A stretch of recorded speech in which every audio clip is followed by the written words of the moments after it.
Hola, ¿cómo están? En la reflexión de hoy vamos a abordar un tema que nos importa a nosotros los creyentes y es uno de los acontecimientos más importantes que nosotros esperamos, la venida de Cristo. Y ustedes me preguntarán, ¿la venida de Cristo fecha y hora? Pues no, no tengo la fecha ni la hora.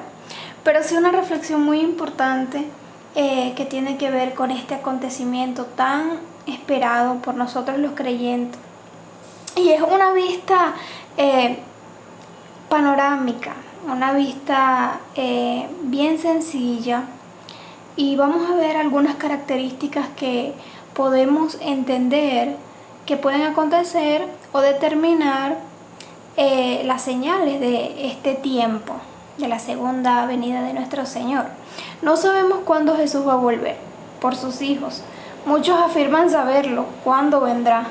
Muchos han salido a decir hasta día y hora, proclamando con toda seguridad profecías falsas acerca de la venida de Cristo. Y a ellos Dios le tiene un nombre. Y vamos a buscar en nuestras Biblias en Deuteronomio 18:22. Dice así: cuando un profeta hable en nombre de Jehová y si tal cosa no se cumple ni acontece, es palabra que Jehová no ha hablado. Con presunción la habló aquel profeta. Para hacer un paréntesis, si ven que en algunas palabras me equivoco, es porque yo no edito mis videos ni las grabaciones, yo grabo directo y si me equivoco, por favor, excúsenme. Seguimos. Si un profeta habla y eso no acontece, es palabra que Jehová no habló. Con presunción la habló aquel profeta. No tengas temor de él. Y la realidad es que la palabra de Dios es la verdad. Siempre se cumple. Y esto dicho hace muchos años sigue vigente y es tal cual lo que sucede con los que hablan en nombre de Dios y no se cumple. Él nos manda a no temer a tal persona, a no creer lo que ha dicho, porque lo que dijo fue conforme a lo que le pareció, fuera de la palabra y la voz de Dios. Es decir, Dios no habló.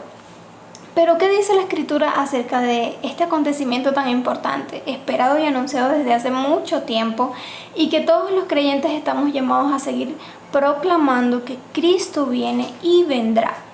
Veamos algunas de las características que podemos observar en las Escrituras, que podemos nosotros confiar y podernos creer en lo que la palabra de Dios dice, atesorar lo que la palabra de Dios dice acerca de esto. Busquen en sus Biblias en Mateo capítulo 24 y dice así: estando Jesús con sus discípulos, dice la Escritura, en el Monte de los Olivos, en el versículo 3, dice que ellos le hacen una pregunta: ¿de cuándo serían estas cosas?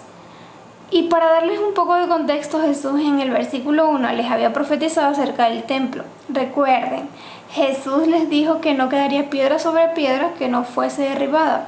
Y ellos le preguntaron: ¿cuándo serán estas cosas y qué señal habrá de tu venida y del fin de las cosas? En el versículo 3 podemos ver, Él les contesta: nadie los engañe. Y allí comenzaremos a ver y a estudiar algunas características que podemos atesorar y creer de la venida de Cristo. Y es lo único que tenemos, su palabra dicha por Él mismo. Vemos que Él dice: nadie los engañe. Versículo 5. Vemos la primera característica: vendrán muchos en su nombre, enseñando en su nombre, y muchos engañarán.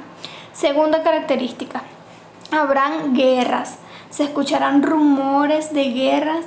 Y Jesús dice algo increíble, y es lo que me motivó a hacer este estudio: pero no se turbe vuestro corazón, porque es necesario que todo esto acontezca, pero aún no es el fin. ¡Qué hermoso! El mismo que vendrá es el mismo que da el consuelo, la esperanza de estar seguros y no turbarnos por eso. ¡Qué diferencia!, ¿no?, entre Jesús y los falsos, que siembran miedo y terror, como vimos en Deuteronomio, que llama a que no le tengamos miedo, porque con presunción hablan, lo totalmente opuesto a lo que Cristo habló de sí mismo y su venida. Así que podemos ver otra característica, es que los que hablan con seguridad falsas profecías, lo que hacen es sembrar miedo. Ahora veremos también en Primera de Pedro, vamos a irnos al Nuevo Testamento, en el capítulo 3, versículo 10. Vemos otra característica, que el Señor viene como un ladrón en la noche. Veremos esta característica. Y este versículo ha sido de confusión para muchos. Algunos lo creen literalmente y otros simplemente no lo entienden. Pero la interpretación correcta es que es de manera figurativa. Quiere decir que Dios está siendo comparado con un ladrón. ¿Y cómo son los ladrones? Bueno, los ladrones no avisan. Ellos llegan sin ningún tipo de invitación.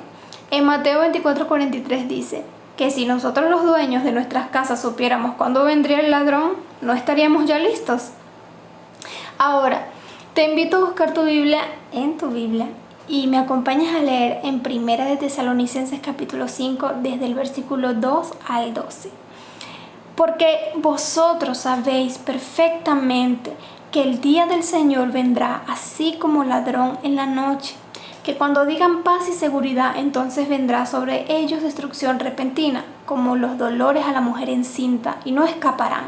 Mas vosotros, hermanos, no estáis en tinieblas, para que aquel día os sorprenda como ladrón, porque todos vosotros sois hijos de luz e hijos del día, no somos de la noche ni de las tinieblas. Por tanto, no durmamos como los demás, sino velemos y seamos sobrios.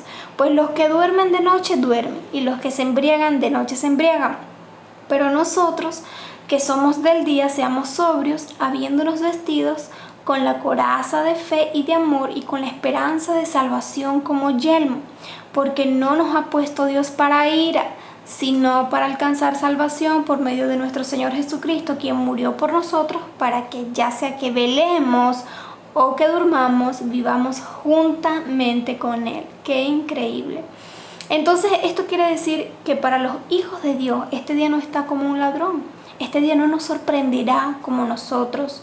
Ya somos y fuimos avisados por nuestro Señor. Así que como las vírgenes prudentes, tengamos nuestros cántaros llenos, nuestras lámparas rebosando de aceite, para que sea que durmamos o estemos despiertos, estemos preparados de corazón.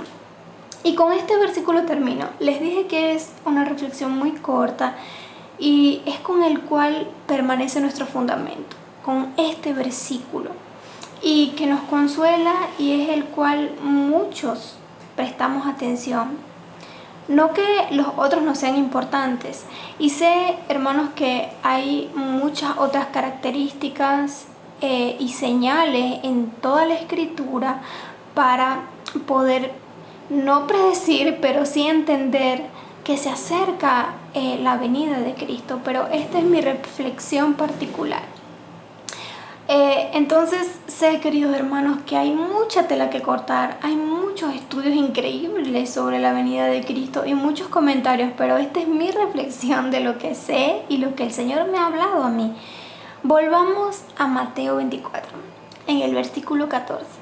La última característica, he dado 3 con esto para estudiar. Y será predicado el Evangelio en todo el mundo, hasta el último de la tierra, y entonces vendrá el fin. Hasta lo último de la tierra, entonces vendrá el fin. Creemos por la palabra de Dios que este es uno de los acontecimientos que todos esperamos que pase, que su palabra llegue hasta lo último de la tierra. Y sé que en estos tiempos puede ser más rápido llegar, ya que hay tanta tecnología y maneras de cómo llegar a lugares que nunca nadie ha ido a predicar el Evangelio de salvación de nuestro Señor Jesús. Pero tenemos fe, confianza en Él, en Cristo, que su palabra se cumplirá. Espero, hermanos de corazón, mis hermanas, que les haya gustado este breve estudio sobre la venida de Cristo, y me dejes en los comentarios otras características y señales que tú entiendes y que piensas acerca de este tema. Pero es muy importante discernir los tiempos y de cómo son los falsos a cómo es Jesús. El falso siembra miedo. Jesús da esperanza y seguridad. Y para los que son sus hijos, llamados por Él y que están salvos, no es un día que va a ser de sorpresa. Así estemos durmiendo o estemos despiertos, nosotros vamos a ser alertados por su Espíritu para estar preparados siempre hasta ese día. Dios los bendiga.